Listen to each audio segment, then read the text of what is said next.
like, nobody likes an asshole.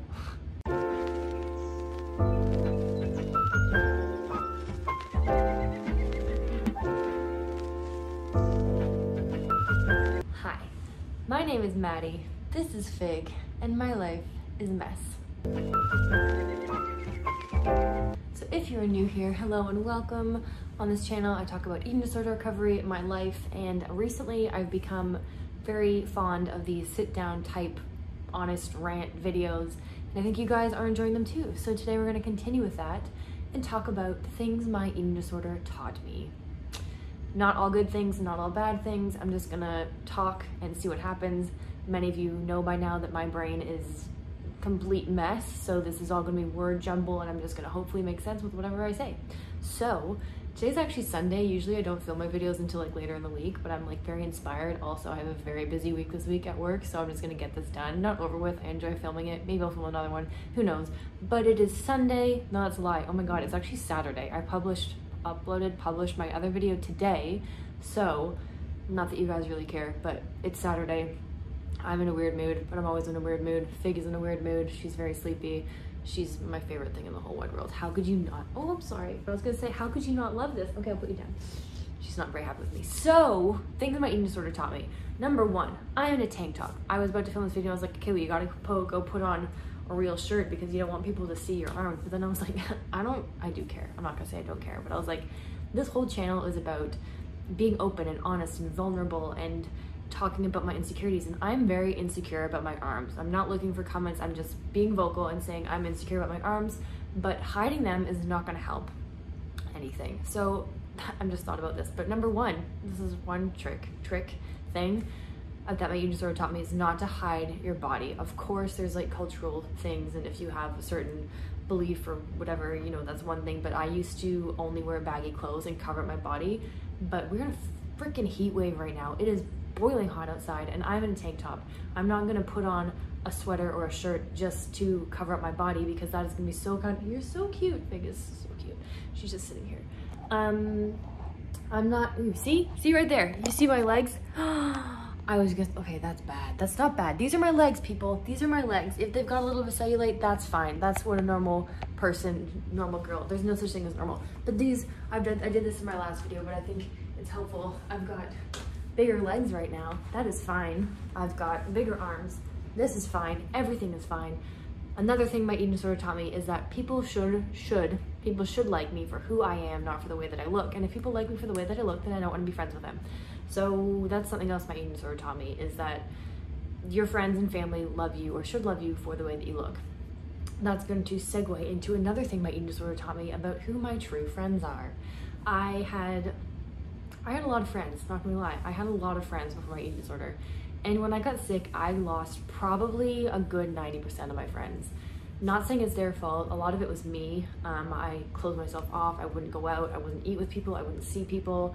Or it would have to be on my terms. Like, we'd have to go for a walk or something. And shutting people out really showed me who my true friends were, because they would continuously reach out to me and make sure I'm okay. Whereas many people just kind of said, you're not talking to me, I'm not talking to you. Or I got sick and they didn't want to deal with me. So my eating disorder really taught me who my true friends are, and maybe I don't have many friends now.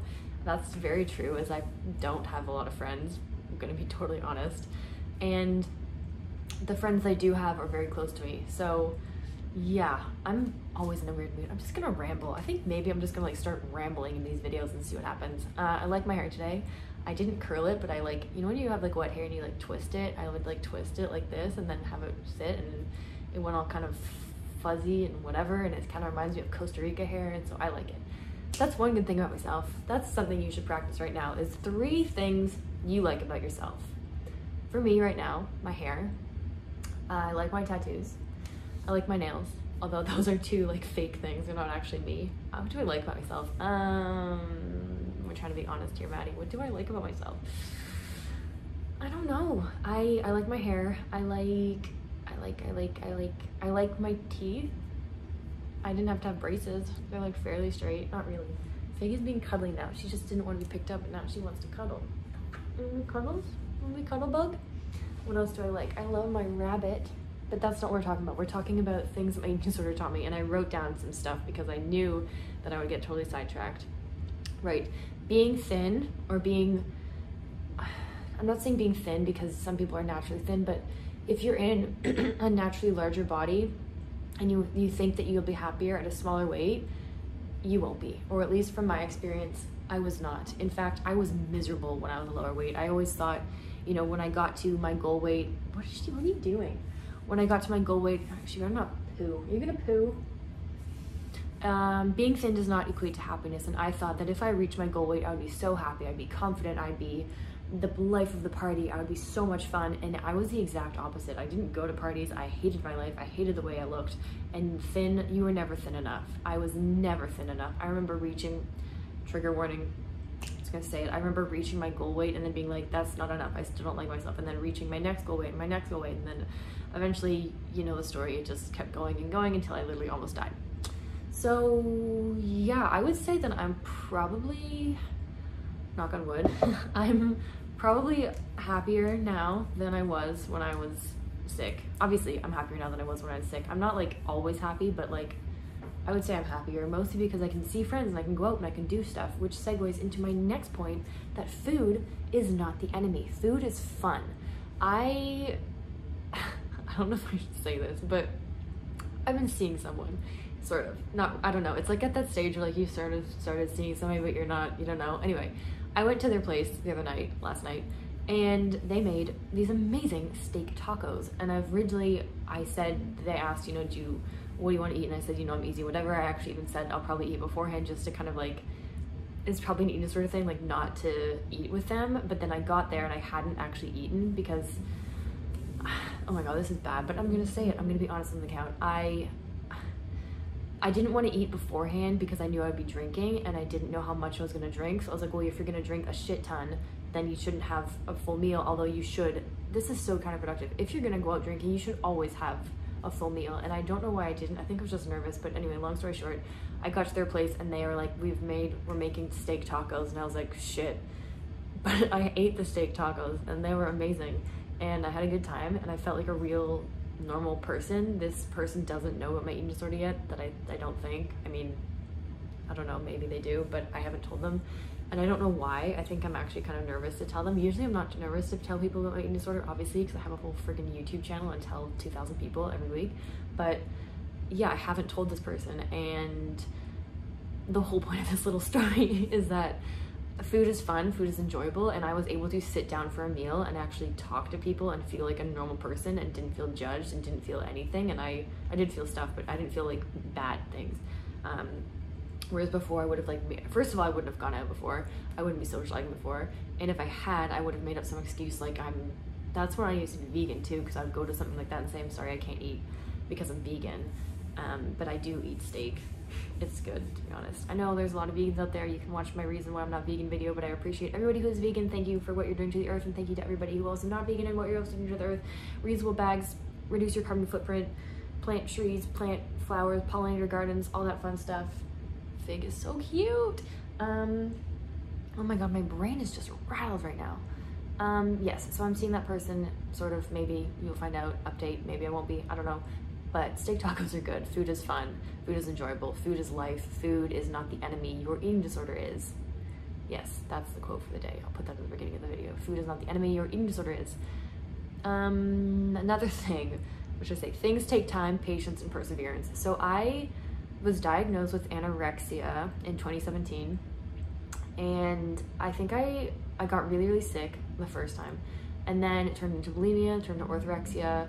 And I think I really started to realize I wanted to recover in like 2020, but 2019. I tried to recover on my own, relapsed, tried to recover in a residential program, relapsed, and then started to recover again. And I just thought, you know, this is hopeless. I'm never gonna recover.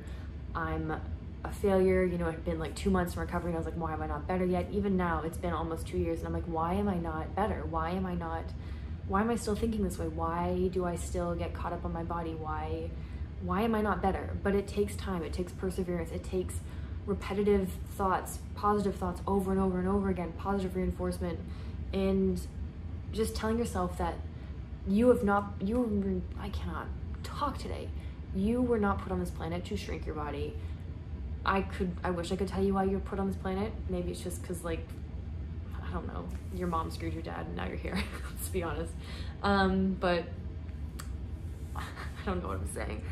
You were not put on this planet to shrink your body. You were put on this planet to enjoy life, to take advantage of what this beautiful world has to offer, to see great white sharks, to climb mountains, to watch sunrises, to watch sunsets, to make mistakes and fall in love and travel around and experience food. You were not put on this planet to go to the gym and spend hours on the treadmill just to do it all over again the next day. Let's be honest. What else do I have written down? Confidence comes from within. This is very, very true. When I was really, I'm just gonna keep going back to when I was thin because that's just what I can compare it to. When I was at my lowest weight, which I'm not gonna say, I remember walking down the street and be like, I'm so embarrassed about the way they look, I'm too big. But now I look back at myself, I'm like, how the hell did you think you were too big? You were dying. But the point is, even at that weight, I was still not confident. I never felt confident. Whereas now, the highest weight I've ever been, if we're gonna be honest, if I put on a badass song, like Unstoppable by Sia, or Maneater by Nelly Furtado, or anything Pink, and you're walking down the street and you got your sunglasses on, and you feel good. Like, there are some moments when, yes, of course, I'm very self-conscious and I want to go back into a hole and cry and just like disappear. I do feel that very often. But there are other times where I'm like walking down the street, I'm like, you are a badass bitch. It doesn't matter what you weigh. It doesn't matter how you look. If you feel good, you look good. Let's be honest. I keep saying let's be honest, but that's the truth. Confidence comes from within. If you feel confident, you will look confident. If you continue to try to manipulate the way your body looks, you're just going to keep reinforcing yourself that the way you look isn't good. Or like, if you look in the mirror and go, okay, I need to go on the treadmill because my arms look, or my legs look big, or if I need to do sit-ups because my stomach, whatever, you're just reinforcing in your head that like you don't look good. And I'm just thinking now, I don't look good, but this is me, people. Right, Fig? Right. She's so cute. I have a double chin now. It's fine. Oh my god, I can't believe I just did that. Anyway, there's more to life than being thin. This is so true.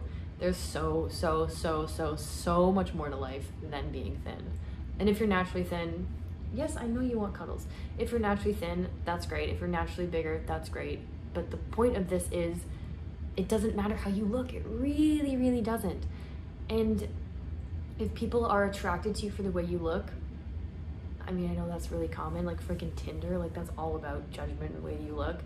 But if you meet the person and you think they look great, but you meet them and they're like an absolute asshole, or like you're not gonna like them, like nobody likes an asshole. I'm not making sense. I have written down, it's okay to take up space. This is very true. I used to want to be as small as possible because I think subconsciously I wanted to disappear. I didn't want to exist. I didn't want to be here on this planet. I just wanted to shrivel up and die. And I was close to doing that. But now, I still sometimes want to shrivel up and die, but not as often as I used to. I'm realizing that I want to experience life. I want to travel more. I want to write stories. I want to meet people. I want to live a life, not just slave away in a gym or on my bedroom floor doing sit-ups and whatever. And experience food. Like, food is amazing. Food is so good. Like, what's that quote, like, nothing tastes as good as skinny feels? Like, that's bullshit. Have you ever had key lime pie or like a really good croissant? Because I would give a good croissant over being sick and hating myself any day. What else do I have? I'm running out of stuff. Oh, this is a good one. I think this is my last one, but diet culture is absolute bullshit. Like, complete bullshit. Like, oh my god, this guy's walking outside with the cutest puppy. I'm getting distracted now. There's so many bugs outside. Maddie, pay attention. You're talking about why diet culture is absolute bullshit. My mother used to go to Weight Watchers, and she eventually worked at Herbal Magic, which was a weight loss company.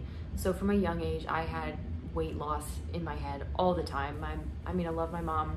She's done so much for me. But even from when I was little, I had my mom telling herself that she hated herself, and that obviously reflected back on me. And she would do, you know, fad diets like the cayenne and lemon juice water cleanse, and I remember doing them with her for like a day and then realizing I missed food and failing, and then that also reinforced the fact that I was a failure because I couldn't even do a diet when I was like, I'm trying not to swear because I don't want to like be editing, but now I have to go back and edit that. Ideally I'd like to just like talk to you guys and not have to edit anything, but of course if I'm swearing I have to edit it because I don't want to get, what is the word? I can't think anymore. Desensitized, censored. I don't want to get censored. I'm sorry, I'm not making any sense. Mother and Herbal Magic, and yes, cane and lemon juice cleanse. I remember bringing like one Quaker oatmeal packet. Again, trigger warning, but you know what? If you're on my channel, you probably know that there's gonna be triggers. Bringing like one Quaker oatmeal packet to lunch at school and like putting hot water in it and just like eat this like stupid oatmeal packet for lunch, and like nobody said anything. Like who lets their kid just eat like oatmeal for lunch? And then like, I don't know, but we're talking about diet culture. And then I remember growing up with like, you know, Angelina Jolie is so thin, and Kelly Clarkson, how'd she lose so much weight, and everybody's like so thin and what they're doing and blah blah blah blah blah, and like don't eat carbs. And I remember even younger when I was little asking for like those 100 calorie snack packs for like lunch, as opposed to, or not lunch, but like whenever. I remember going to the grocery store when I was little and trying to find all the snacks that had like the 100 calories, because anything over 100 calories I wouldn't let myself eat. And then I kind of grew out of that mini phase. I guess I had like a mini phase eating disorder, but like it never turned into anything. I just think I realized that like I actually don't want an eating disorder when I was like 12, but then it eventually came back and here we are. But now you have like the keto diet. I think I spoke about this in my last video, but you've got your keto diet, intermittent fasting, juice cleanses, paleo, vegan.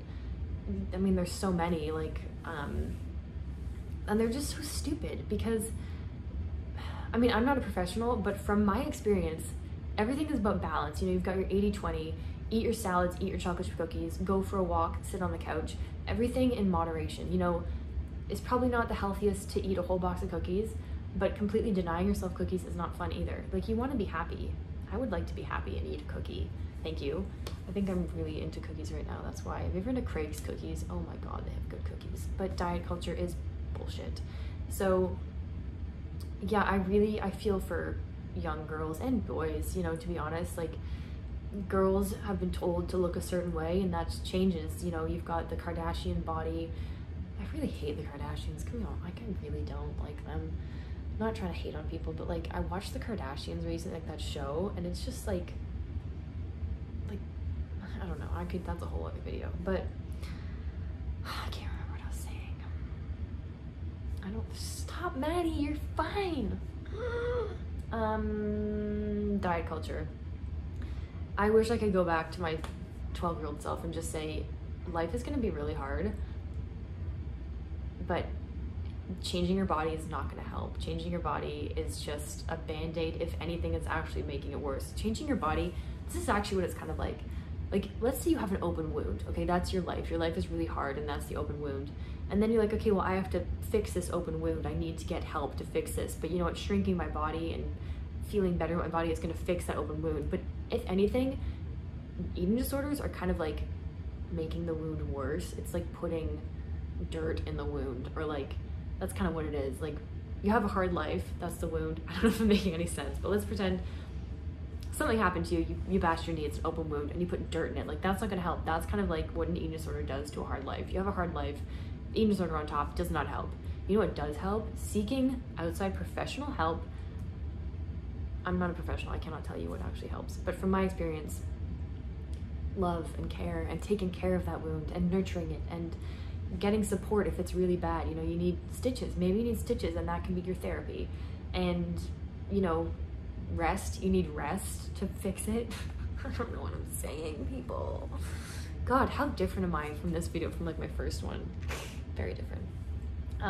But yes, things my ED has taught me, so many things about life. I think it's really taught me to not take things for granted, to not judge others because you really don't know what other people are going through, to respect your body. Your body is a temple. It's the only vessel you have in this life. You can't change it. You can't ask for a new one. I mean, you could with like a lot of plastic surgery, but that's fake. You know, you want to embrace it. I don't know. This video is a huge ramble, but I hope you guys are enjoying these kind of videos because I kind of like it. It's like my weekly therapy, you know? I'm seeking out help. I'm trying to find a therapist because I need help. and I'm having trouble doing that because I need to find someone virtually because I have no time to do anything. Yeah, that's what today's video is. Hope you're enjoying it. Hope you're all having a good week. Shout out to everyone. Shout out to everybody because I'm just looking at something because I put a note down, but I want to thank each and every single one of you, as I always say, because I don't know, I don't think I'd be where I am without you all, and so thank you all so much. Today's Saturday, and as I said, so I uploaded my last video today, and I'm gonna go out and buy myself a nice snack. Pretty when you're drunk. I don't know your real name, I'm sorry, you probably told me, but you have a cat named Kitty. Thank you, you gave me $10, and I'm going to go use that money and buy myself a croissant sandwich right now because I'm hungry and I want to, and that's what I feel like. So thank you for your donation, it is very much appreciated, and I'm going to spend it on food. Maybe that's not a good thing, but that's what I'm gonna go do right now, is buy myself a lovely sandwich. This video is now 21 minutes long, and I'm gonna go now because I'm just gonna keep rambling. Maybe one day I'll do a video where I just like sit down without a plan and just see what happens. It'll be a bonus video. There's some guy driving down the street. I don't know if you can see. Where'd he go? Right there. And I see him all the time, and he's in one of those like motorized wheelchairs and just like does not give a shit about cars around him. I don't know. Okay, I'm gonna keep rambling. I hope you all have a great weekend. Have a great week. Maybe we'll do a live soon. I should do that. Comment below your favorite flavor of cake. Yeah, that's my question for today. Mine's carrot cake. Okay, bye.